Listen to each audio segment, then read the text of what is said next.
నమస్కారం ఘంటారావానికి స్వాగతం. ముందుగా ప్రధానాంశాలు.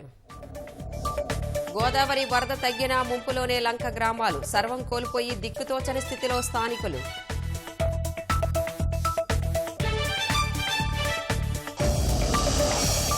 నలభై 8 గంటల్లో వరద బాధితులందరికీ 2,000 ఇవ్వాలన్న సీఎం, విమర్శలు చేసేవారికి గట్టి సమాధానం చెప్పాలని ఆదేశం. విపత్తు నిధులు పీడీ ఖాతాలకు జమ చేయాల్సిందేనన్న సుప్రీం, 2 వారాల్లో వెనక్కి ఇచ్చేయాలని రాష్ట్ర ప్రభుత్వానికి స్పష్టీకరణ. ప్రశాంతంగా ముగిసిన రాష్ట్రపతి ఎన్నికల పోలింగ్, 21న ఫలితాలు, 25న ప్రమాణ స్వీకారం.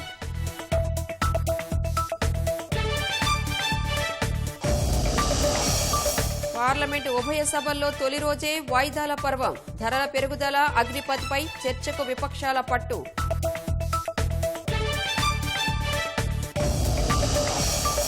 ఇండోర్లో రైలింగ్ను ఢీకొని నర్మదా నదిలో పడిన బస్సు, 13 మృతదేహాలు వెలికితీత, మిగిలిన వారి కోసం గాలింపు.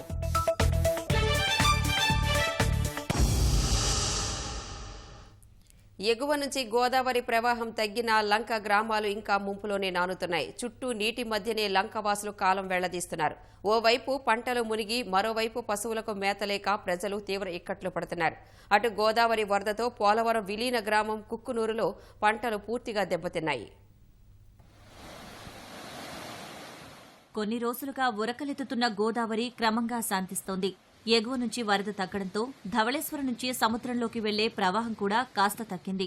అయినా లంక గ్రామాలు మాత్రం నీటిలోనే ఉన్నాయి. పీగన్నవరం నియోజకవర్గంలోని అనేక గ్రామాలు ముంపులోనే ఉన్నాయి. కోనసీమలో వశిష్ట, వైనతేయ, గౌతమి గోదావరి నది పాయలు ఉప్పొంగి ప్రవహిస్తూ కడలివైపు సాగుతున్నాయి. దీంతో లంకవాసులు పడవల్లోనే రాకపోకలు సాగిస్తున్నారు. మరికొందరు తమ ఇల్లు నీటి మునక నుంచి తేరుకోకపోవడంతో మిద్దెలపైనే కాలం వెళ్లదీస్తున్నారు. ప్రభుత్వం నుంచి తమకు ఎలాంటి సహకారం లేదని ఆవేదన వ్యక్తం చేశారు. లంకల్లో ఎన్ని మొత్తం మునిగిపోతున్నాయి. మరి ఎవరొకరు వచ్చి చూడాలి కదండి. చూడుకోకుండా మా పరిస్థితి ఎలాగుంటుంది ఏంటన్నది ఏమన్నా అర్థం చేసుకుంటున్నారా? ఓట్లేయమంటారండి మాకు వచ్చినప్పుడు. ఇప్పుడు ఎంత బాధ వస్తుంది. ఎవరన్నా వచ్చి చూస్తున్నారండి. అదే ఓట్ల సమయానికి వచ్చేటప్పుడు మాకు వెయ్యండి అంటారు. మేము ఏదైనా ఆహారం లేకుండా చాలా ఇబ్బంది పడుతున్నాం. ప్రభుత్వం వారు కూడా ఏ విధంగా సహాయం చేయట్లేదు. మాకు చాలా ఇబ్బంది పడుతున్నాం. పిల్లలు కనీసం పాలు కూడా లేకుండా, పిల్లగా ఆహారం లేకుండా చాలా ఇబ్బంది పడుతున్నాం. ఎవరైనా దాతలు సాయం చేస్తున్నారు కానీ ప్రభుత్వం వరకు వచ్చి ఒక రెస్పాన్సిబిలిటీ బాధ్యత వహించలేదు. ఇంతకుముందు గడ్డి పడిపోతాయి, ప్రాణ నష్టం లేకుండా చూడాలని చెప్పి కొంచెం సహకరించేవారు. ఆ విధమైన ఏర్పాట్లు కూడా ఏం చేయలేదు ప్రభుత్వం. ఈ పడవలు వేసారు. ఈ పడవల కూడా గత వాళ్ళకు డబ్బులు ఇవ్వలేదు. ఇప్పుడు కూడా డబ్బులు ఇవ్వలేదు, డౌట్ అంటున్నారు. జగన్ గారేమో రైస్ 10 కేజీలు అని చెప్పారు.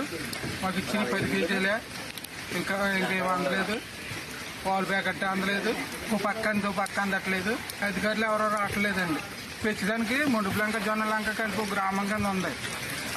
ఎవ్వరూ లోపలికి వచ్చి చూడలేదండి. వచ్చి మెయిన్ రోడ్డు మీద అలా నిలబడటం, వెళ్ళిపోవటం. పశ్చిమ గోదావరి జిల్లా నర్సాపురం వద్ద వశిష్ట గోదావరి ఉధృతంగా ప్రవహిస్తుండటంతో తీరమంతా ప్రమాదకరంగా మారింది. పొన్నవల్లి, దర్భరేవుల వద్ద వరద నీటి ప్రవాహ ఉధృతికి గట్టు కోతకు గురవుతోంది. వరద సుడులు తిరుగుతూ పోటెత్తడంతో పరిస్థితి ఆందోళనకరంగా మారింది. ఇసుక బస్తాలు వేసి రక్షణ చర్యలు చేపట్టేందుకు ప్రయత్నిస్తున్నారు. స్థానికులను పునరావాస కేంద్రాలకు రావాలని అధికారులు విజ్ఞప్తి చేశారు. కొండపల్లిలో ఫుట్పాత్పై ఉన్న రైలింగ్ కూలిపోయింది. ఒడ్డున ఉన్న ఇళ్లను ఖాళీ చేయించారు. ఎన్డీఆర్ఎఫ్ సిబ్బందిని రంగంలోకి దింపారు. అధికారుల అలసత్వం వల్లే గట్టు కోతకు గురవుతోందని స్థానికులు ఆగ్రహం వ్యక్తం చేస్తున్నారు.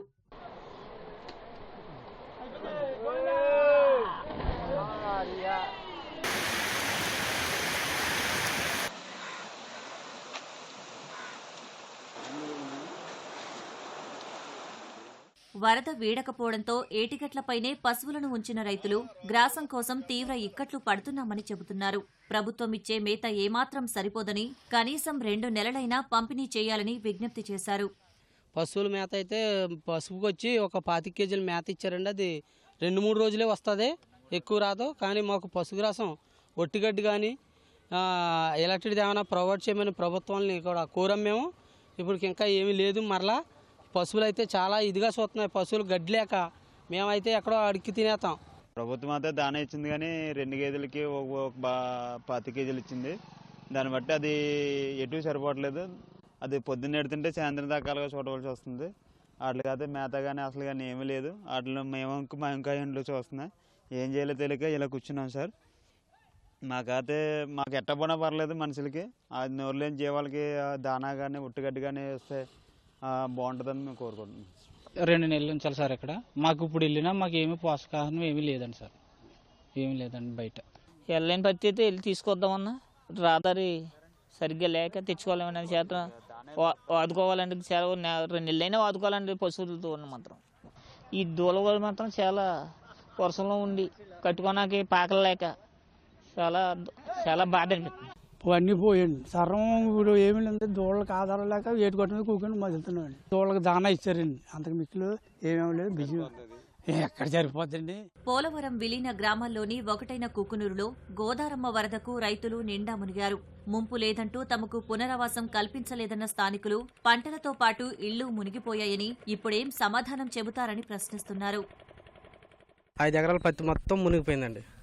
ఎకరానికి 30,000 పెట్టుబడి, దాదాపు 2 లక్షల పెట్టుబడి అయిందండి.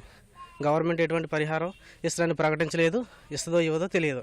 మా పరిస్థితి ఏంటండి, ఉన్న పొలాల్లో మినిమం పెసలో కందులో జల్లుకొని ఇక ఆ తర్వాత కూలి పనులకు వెళ్ళుకుంటూ ఉంటున్నాం సార్. మేము ఇప్పుడు ఈ పొలం ఉంది సార్, ఈ పక్క పొలం ఇది ముంపులో లేదన్నారు, మరి ఇప్పుడు వరద వచ్చేసింది సార్. ముంపులో లేదని వీటికి మనీ ఇవ్వలేదు సార్. మా పొలం పక్కనే ఉంది సార్, అది మొత్తం ఆల్మోస్ట్ పడవలు తిరిగి అంత మునిగిపోయింది సార్. వాటికి కూడా మనీ ఏమి ఇవ్వలేదు సార్. ఏదంటే గవర్నమెంట్ ముంపులో లేదని తేల్చేసింది సార్. రోడ్డుకి అవతల వైపే ముంపులో ఉంది, యువతల వైపు ఏమీ ముంపులో లేదని గవర్నమెంట్ తేల్చేసింది. 2 ఎకరాలు వేసినాం సార్, గోదావరి పట్టింది, ఏమి మాకు ఇయ్యటాలేదు సార్. ఇల్లు మునిగింది, అంతా మునిగింది. 10 సంవత్సరం కట్టే ఉంటాం సార్. మినువులు జల్ల పెసర జల్ల ఏం కావట్లేదు, అప్పులు పోలే అవుతున్నాం. 12 ఎకరాలకు 2 లక్షలు పెట్టా. మినువులు పెసలు చల్లితే ఖర్చులు రావట్లేదండి. నేను నీరు వేసి మొత్తం 3 లక్షలు పోయిందండి వ్యవసాయం. ఆర్ఆర్ ప్యాకేజీ అది ఏమి మనకేమి ఇవ్వరో, ఈ ప్రభుత్వం ఏది జరగదు. డబ్బులు రాని వాళ్ళు చాలా మంది ఉన్నారండి, ఇంకా భూములు ఉండి డబ్బులు రాక చాలా మంది ఉన్నారు. 2 నెలల నుంచి ఉపాధి హామీ పని చేశారు, ఆ డబ్బులు ఇంతవరకు పడలేదు. అసలు ఈ కాలనీకి వచ్చి అడిగే వాళ్ళే లేరండి. ఇప్పుడు మీరు వచ్చారు 2 సంవత్సరాలకి. డబ్బులు పడతాయమ్మన్నారు, మా ఇల్లు సర్వే చేసుకున్నారు, కానీ మీకు ప్యాకేజ్ లేదు అన్నమాట వింటున్నారు. ఎన్నాకా నుంచి చాలా జనం రద్దు అవుతున్నారు. వరద తగ్గుముఖం పడుతున్నందున సహాయ కార్యక్రమాలు ముమ్మరం చేయాలని అధికారులను ముఖ్యమంత్రి జగన్ ఆదేశించారు. వరద పరిస్థితులపై సచివాలయం నుంచి సమీక్షించిన ఆయన సీనియర్ అధికారులు, కలెక్టర్లు సహాయ కార్యక్రమాల బాధ్యత తీసుకోవాలని సూచించారు. వచ్చే 48 గంటల్లో బాధిత కుటుంబాలన్నింటికీ 2,000 చొప్పున సాయం అందాలన్న సీఎం 25 కేజీల బియ్యం సహా నిత్యావసర సరుకులు పంపిణీ చేయాలని ఆదేశాలిచ్చారు. అందుబాటులో ఉన్న గ్రామ, వార్డు సచివాలయాల వ్యవస్థ, వాలంటీర్ల సేవలు వినియోగించుకోవాలని సూచించారు. వరదల కారణంగా ఇప్పటి వరకు ఒక్కరు మాత్రమే మరణించినట్టుగా సమాచారం ఉందని, ఆ కుటుంబానికి వెంటనే పరిహారం అందించాలని అన్నారు. వరద తగ్గిన 10 రోజుల్లో పంట, ఆస్తి నష్టాలపై అంచనాలు పూర్తి చేయాలని నిర్దేశించారు. In the next 48 hours, there should be no house that says that I have not received 2,000 rupees or I have not received the ration. You have 6 collectors, 6 JCs, 6 SPs. And added to this, you have a Grama and Ward Sachivalayam Vyavastha. Never in the past we had this kind of a setup. Never in the past were any instances where they had given 2,000 rupees along with the ration. You've done a good job. If somebody still says that you've not done it, putting forth all these facts, you hit back. వరద బాధితులకు సహాయం చేయాలనే ఆలోచన జగన్కు లేదని Telugu Desam senior నేత యనమల రామకృష్ణుడు విమర్శించారు. కోనసీమ జిల్లా పోలవరం మండలం ఎదుర్లంక వద్ద ముంపునకు గురైన కాలనీ ప్రజలను యనమల నేతృత్వంలోని బృందం పరామర్శించింది. వరద బాధితుల సమస్యలు తెలుసుకుని నిత్యావసర సరుకులు పంపిణీ చేశారు. ఈ నెల 20, 21, 22 తేదీల్లో వరద ప్రభావిత ప్రాంతాల్లో చంద్రబాబు పర్యటిస్తారని నేతలు తెలిపారు.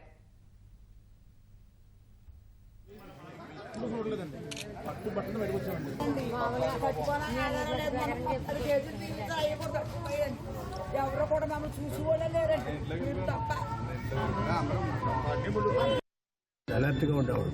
వీళ్ళకి అలర్ట్నెస్ లేదు. అలర్ట్నెస్ ఏ విధంగా ఇవ్వాలో వీళ్ళకి తెలియదు. మొత్తం ఖజానా అంతా మింగేశారు. ఖజానా ఖాళీలో చేయడంలో మాత్రం జగన్మోహన్ రెడ్డి మంచి ఎక్స్పర్ట్. ఆ విధంగా ఎక్స్పర్టైజ్ అంతా అక్కడ ఉపయోగించాడు. కానీ ఈ ఫ్లడ్లో ప్రజలకి సాయం చేయాలనేటువంటి ఆలోచనే అతనికి లేకపోవడం దురదృష్టం. రాష్ట్ర విపత్తు నిధి నుంచి పీడీ ఖాతాలకు మళ్లించిన నిధులను వెనక్కి చేయాలని ఏపీ ప్రభుత్వాన్ని సుప్రీంకోర్టు ఆదేశించింది. ఇందుకు 2 వారాల గడువు ఇచ్చింది.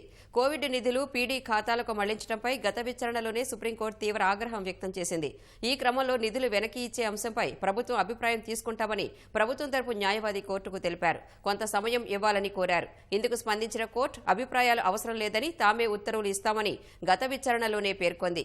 ఇదే అంశంపై మరోసారి విచారణ జరగగా పీడీ ఖాతాలకు మళ్లించిన నిధులు వెనక్కి ఇచ్చేందుకు సిద్ధమని ఏపీ ప్రభుత్వం కోర్టుకు తెలిపింది. ఈ మేరకు 2 వారాల్లో నిధులను విపత్తు నిధికి జమ చేయాలని ఆదేశించింది. ఈ దశలో కొందరు కోవిడ్ బాధిత కుటుంబాలకు ఇంకా పరిహారం అందలేదని పిటిషనర్ల తరపు న్యాయవాది తెలుపగా ఆయా ఫిర్యాదులు పరిష్కార కమిటీ దృష్టికి తీసుకువెళ్లాలని కోర్టు సూచించింది. వచ్చిన ఫిర్యాదులను 4 వారాల్లో పరిష్కరించాలని కమిటీని ఆదేశించింది. కోవిడ్ విపత్తు నిధులను దారి మళ్లించడం మానవత్వం లేని జగన్ పాలనకు నిదర్శనమని తెలుగుదేశం అధినేత చంద్రబాబు ధ్వజమెత్తారు. సుప్రీంకోర్టు ఆదేశాలు జగన్ విచ్చలవిడి పాలనకు చెంపపెట్టు లాంటివని దుయ్యబట్టారు. కోవిడ్ గానీ వరదల వంటి విపత్తులు వచ్చినప్పుడు పంపిణీ చేయాల్సిన నిధులను దారి మళ్లించడం కష్టాల్లో ఉన్న వారికి అన్యాయం చేయడమేనన్నారు. తప్పులు చేయడమే కాక వాటిని సమర్థించుకోవడం కోసం వైకాపా కొత్త తప్పులు చేస్తోందని మండిపడ్డారు.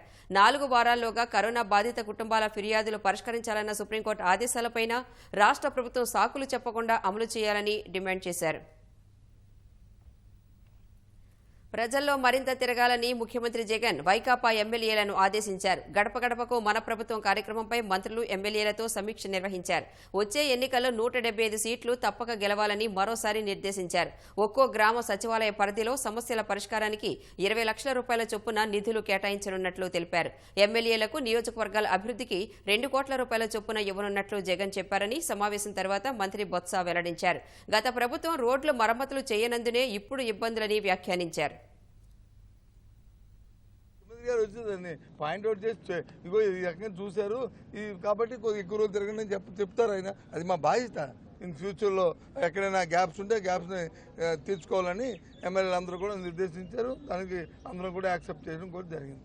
మా రోడ్డు కావాలి, లేకపోతే బోర్ కావాలి, లైటింగ్ లేదు, లైటింగ్ కావాలి అని సమస్య వస్తుంటాయి. సచివాలయానికి 20 లక్షల రూపాయలని వెంటనే అక్కడికక్కడే శాంక్షన్ చేసి పనులు ప్రారంభించే విధంగా ఆర్డర్స్ కూడా ఇవ్వడం జరిగింది. గత 5 సంవత్సరాలు ఇల్లేదు కాబట్టి ఆ రోడ్డుకు వచ్చి ఇప్పుడు వర్షాలు పడితే గతగడ పడిపోతున్నాయి. ఇది వాస్తవం. ఇది జూలై 15 అన్న మా టార్గెట్ ఇస్తాము. రేపటి లోపల అన్ని చేయాలనేది మా అభిమతం. అది మా ఛాలెంజ్. అది అయితే జూలై 15 అమ్మ 15 అర్ధరాత్రి 12 గంటలు తెల్లవారుజాము 6 గంటల కల్లా అమ్మ గొయ్యి ఉంది అంటే అదే ధర్మం. అది ఏం మాట్లాడతారండి? ఇది ప్రతిదానికి ఒక టార్గెట్ అంటూ ఉంటేనే దానికి హెచ్చు అవుతాం. ఓ రోజు అటు ఇట్లో. రాష్ట్రపతి ఎన్నికకు పోలింగ్ ముగిసింది. ఆనవాయితీ ప్రకారం పార్లమెంటు భవనంలో ఎంపీలు ఓట్లు వేశారు. పార్లమెంటు ప్రాంగణంలో ఓటింగ్ మొదలైన వెంటనే ప్రధాని నరేంద్ర మోదీ ఓటు వేశారు. మాజీ ప్రధాని మన్మోహన్ సింగ్ చక్రాల కుర్చీలో వచ్చి ఓటేశారు. కేంద్ర హోంమంత్రి అమిత్ షా, కాంగ్రెస్ అధినేత్రి సోనియా గాంధీ, ముఖ్య నేత రాహుల్ గాంధీ సహా ఎంపీలు ఓటు హక్కు వినియోగించుకున్నారు. ఉత్తరప్రదేశ్ అసెంబ్లీలో ఆ రాష్ట్ర ముఖ్యమంత్రి యోగి ఆదిత్యనాథ్, గుజరాత్లోని గాంధీనగర్లో సీఎం భూపేంద్ర పటేల్, చెన్నైలో తమిళనాడు సీఎం ఏకే స్టాలిన్ తొలి ఓటు వేశారు. ఇతర రాష్ట్రాల్లోని అసెంబ్లీలో ఆయా రాష్ట్రాల ముఖ్యమంత్రులు ఓటు వేశారు. ఈ ఎన్నికల్లో ఎన్డీఏ అభ్యర్థి ముర్ముకే గెలిచే అవకాశాలు మెండుగా ఉన్నాయి. ఈ ఎన్నిక ఫలితాలు ఈ నెల 21న వెలువడనుండగా ఈ నెల 25న కొత్త రాష్ట్రపతి ప్రమాణ స్వీకారం చేస్తారు.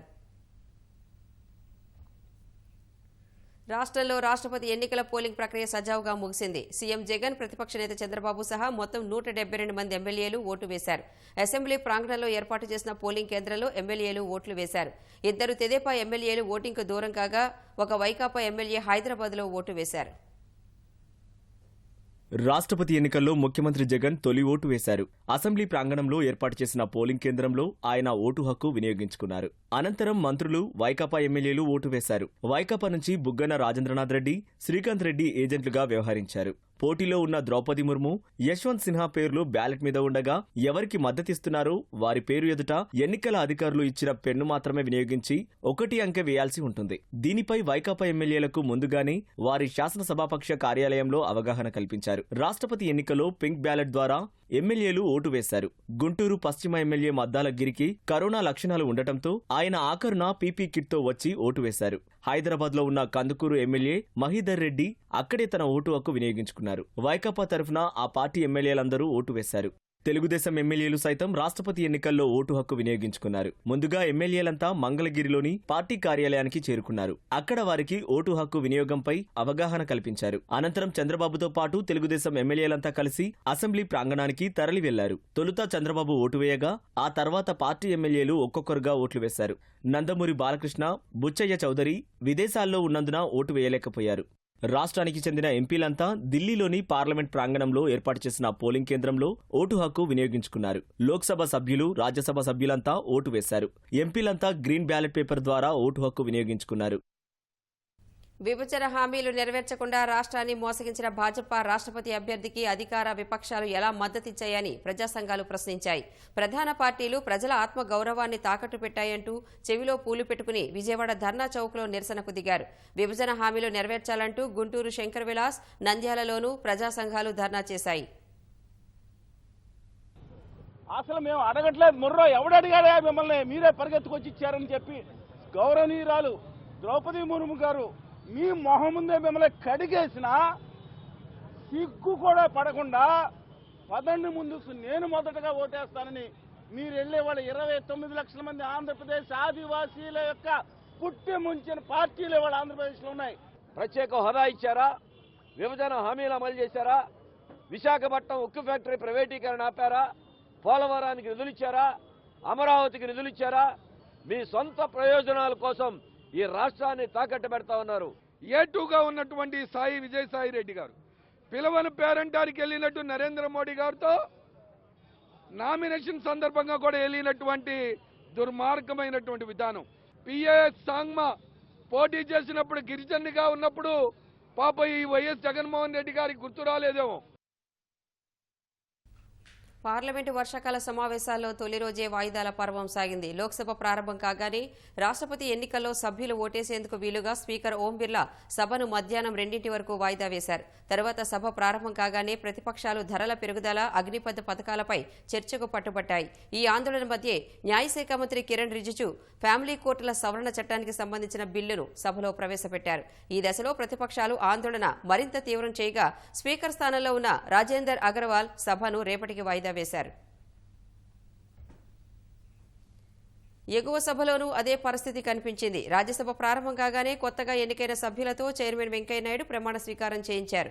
ఇందులో వైకాపాకు చెందిన విజయసాయిరెడ్డి, బేద మస్తాన్రావు సహా తెలుగు సినీ రచయిత విజేంద్ర ప్రసాద్, హర్భజన్ సింగ్ కూడా ఉన్నారు. తర్వాత దుండగుడి కాల్పులో చనిపోయిన జపాన్ మాజీ ప్రధాని షింజో అబే మృతికి రాజ్యసభ సంతాపం తెలిపింది. ఆ వెంటనే ధరల పెరుగుదలపై చర్చకు పట్టుబడుతూ ప్రతిపక్ష సభ్యులు వెల్లోకి దూసుకువెళ్లగా చైర్మన్ వెంకయ్యనాయుడు వారిని వారించే ప్రయత్నం చేశారు. ఈసారి సమావేశాలైనా సజావుగా సాగాలని, ప్రజా సమస్యలపై అర్థవంతమైన చర్చ జరగాలని ఆశిస్తున్నట్లు పేర్కొన్నారు. గత 5 ఏళ్లలో సభ 57% జరిగినట్లు గుర్తు చేశారు. అప్పటికీ ప్రతిపక్షాలు ఆందోళన విరమించకపోవడంతో సభను మంగళవారానికి వాయిదా వేశారు. పార్లమెంటు వర్షాకాల సమావేశాలు అర్థవంతంగా జరుగుతాయని ప్రధాని మోదీ విశ్వాసం వ్యక్తం చేశారు. సభ్యులంతా ఉభయ సభల్లో లోతైన చర్చలు జరపాలని కోరారు. సమావేశాలను దేశ ప్రయోజనాల కోసం ఉపయోగించుకుందామని, ఇది 25 ఏళ్ల భవిష్యత్తును నిర్మించుకోవలసిన సమయమని వ్యాఖ్యానించారు. आजादी के अमृत महोत्सव का कालखंड है और आने वाले 25 साल के लिए देश जब शताब्दी मनाएगा तो हमारी 25 साल की यात्रा कैसी रहे, हम कितनी तेज गति से चले, कितनी नई ऊंचाइयों को पार करें, इसके संकल्प लेने का एक कालखंड है. और इसी कालखंड में देश को नए राष्ट्रपति, नए उपराष्ट्रपति, उनका मार्गदर्शन प्रारंभ होगा. हम हमेशा सदन को संवाद का एक सक्षम माध्यम मानते हैं, तीर्थ क्षेत्र मानते हैं, जहां खुले मन से संवाद हो, जरूरत पड़े तो वाद विवाद हो, आलोचना भी हो, बहुत उत्तम प्रकार का एनालिसिस करके नीति और निर्णयों में बहुत ही सकारात्मक योगदान हो सके. మధ్యప్రదేశ్ ధార్ జిల్లాలో ఓ బస్సు నర్మదా నదిలో పడిన ఘటనలో 13 మంది చనిపోయారు. మధ్యప్రదేశ్ ఇండోర్ నుంచి మహారాష్ట్ర నాగ్పూర్ వెళుతున్న మహారాష్ట్ర ఆర్టీసీకి చెందిన బస్సు ధార్ ఖర్గోన్ సరిహద్దులోని సంజయ్ వంతెనపైకి రాగానే అదుపు తప్పి నదిలో పడింది. రైలింగ్ను ఢీకొని బస్సు వంతెనపై నుంచి నదిలో పడిపోయింది. ఈ ఉదయం 10 గంటలకు బస్సు నదిలో పడినట్లు సమాచారం అందగానే అక్కడకు వెళ్లిన స్థానిక పోలీసులు, ఎన్డీఆర్ఎఫ్ బలగాలు వెంటనే సహాయ చర్యలు చేపట్టాయి. ఇప్పటి వరకు 13 మంది మృతదేహాలు వెలికితీశాయి. మరో 15 మందిని కాపాడినట్లు మధ్యప్రదేశ్ హోంశాఖ అదనపు కార్యదర్శి రాజేష్ రజోరా తెలిపారు. సంజయ్ వంతెన పైనుంచి నర్మదా నదిలో పడిన బస్సులో 30 నుంచి 32 మంది ఉన్నట్లు పోలీసులు భావిస్తున్నారు. మిగిలిన వారి కోసం గాలిస్తున్నారు. ఈ దుర్ఘటనలో చనిపోయిన వారి కుటుంబాలకు మహారాష్ట్ర ఆర్టీసీ 10 లక్షల పరిహారం ప్రకటించింది. దేశంలో మంకీపాక్స్ కలవరం కొనసాగుతూనే ఉంది. తాజాగా రాష్ట్రంలో మరో మంకీపాక్స్ కేసు బయటపడినట్లు కేరళ ఆరోగ్య శాఖ ప్రకటించింది. కేరళలోని కన్నూరు జిల్లాకు చెందిన వ్యక్తిలో ఈ వ్యాధి లక్షణాలను గుర్తించినట్లు పేర్కొన్నారు. 31 ఏళ్ల వయసున్న బాధితుడి నమూనాలను పూణేలోని ఎన్ఐవి ల్యాబ్కు తరలించగా అది మంకీపాక్స్ అని తేలిందని వివరించారు. బాధిత వ్యక్తి జూలై 13వ తేదీన దుబాయ్ నుంచి కర్ణాటకలోని మంగళూరు ఎయిర్పోర్టుకు వచ్చినట్లు అధికారులు తెలిపారు. మంకీపాక్స్ లక్షణాలతో బాధితుడు ఆసుపత్రిలో చేరగా అతని నమూనాలను పరీక్షకు పంపినట్లు చెప్పారు. అంతకుముందు దేశంలో నమోదైన తొలి మంకీపాక్స్ కేసు సైతం కేరళకు చెందిన వ్యక్తిలోనే గుర్తించారు. తాజా కేసుతో కలిపి దేశంలో మంకీపాక్స్ బాధితుల సంఖ్య 2కు చేరింది. మరోవైపు ప్రపంచవ్యాప్తంగా వేగంగా విస్తరిస్తున్న మంకీపాక్స్ 59 దేశాలకు పాకింది.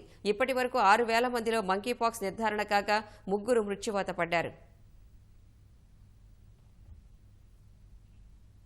శ్రీలంకలో ఖాళీగా ఉన్న అధ్యక్ష పదవి కోసం ఎల్లుండి ఎన్నిక జరగనున్న వేళ ఆ దేశంలో అత్యయిక పరిస్థితిని ప్రకటించారు. ఈ మేరకు శ్రీలంక తాత్కాలిక అధ్యక్షుడు రనిల్ విక్రమసింఘే సోమవారం ఉదయం ఉత్తర్వులు జారీ చేశారు. శాంతి భద్రతల పరిరక్షణ నిమిత్తం ఈ నిర్ణయం తీసుకున్నామని వెల్లడించారు. ప్రస్తుతం శ్రీలంక నిత్యావసరాలు అందుబాటులో లేక అల్లాడిపోతోంది. ప్రజలు తమ నిరసనలు కొనసాగిస్తున్నారు. కొత్త అధ్యక్షుని ఎన్నుకునే నిమిత్తం శ్రీలంక పార్లమెంటు సమావేశాలు జరుగుతున్న వేళ అత్యయిక పరిస్థితి విధించినట్లు సంబంధిత వర్గాలు వెల్లడించాయి. శ్రీలంక పార్లమెంట్లో 225 మంది సభ్యులు ఉన్నారు. అధ్యక్ష పదవి రేసులో విక్రమసింఘే సహా 4 రేసులో ఉన్నారు. కొత్త అధ్యక్షుడు 2024 నవంబర్ వరకు పదవిలో కొనసాగుతారు. బుధవారం ఓటింగ్ జరగనుంది. మరోవైపు ప్రస్తుత సంక్షోభం నుంచి బయటపడేందుకు IMFతో శ్రీలంక చర్చలు జరుపుతోంది. వచ్చే 6 నెలలకు గాను శ్రీలంక ప్రజల కనీస అవసరాల కోసం $5 బిలియన్ అవసరం కానుంది. ఇంధన కొరత, విద్యుత్ కోతలతో శ్రీలంకలో ప్రస్తుతం దారుణ పరిస్థితి నెలకొంది. వర్షాలు తగ్గగానే అమరావతి రాజధాని ప్రాంతంలో అభివృద్ధి పనులు వేగంగా జరుగుతాయని CRDA కమిషనర్ వివేక్ యాదవ్ చెప్పారు. గుంటూరు జిల్లా మంగళగిరి మండలం నవలూరు వద్ద ఉన్న MIG లేఅవుట్లో రహదారులు, మురుగు కాలువల నిర్మాణ పనులకు వివేక్ యాదవ్ భూమి పూజ చేశారు.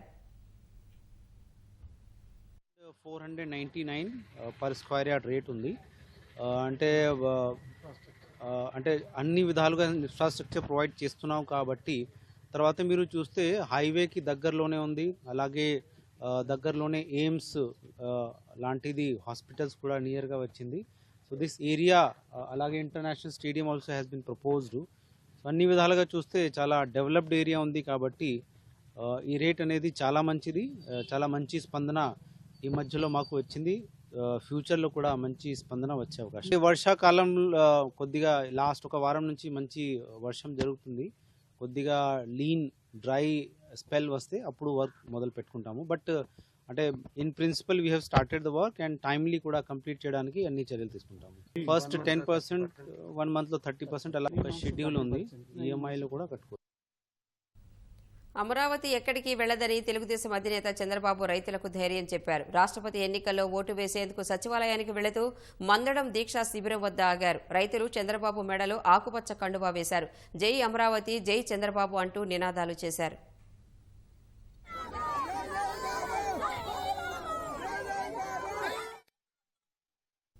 అంతర్జాతీయ మార్కెట్ల నుంచి సానుకూల సంకేతాలకు తోడు ఐటీ, టెక్నాలజీ సంస్థల వాటాలు కొనుగోలు చేసేందుకు మదుపర్లు మొగ్గు చూపగా దేశీయ స్టాక్ మార్కెట్లు వరుసగా 2వ సెషన్లోనూ లాభాలు నమోదు చేశాయి. గత సెషన్లో 344 పాయింట్లు పెరిగిన సెన్సెక్స్ ఇవాళ 760 పాయింట్లు ఎగబాకింది.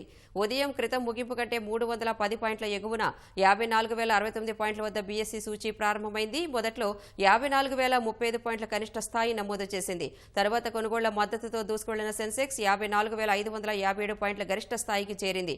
చివరకు 54,521 పాయింట్ల వద్ద స్థిరపడింది. జాతీయ స్టాక్ ఎక్స్చేంజీ సూచీ నిఫ్టీ 229 పాయింట్లు పెరిగి 16,278 వద్ద ముగిసింది.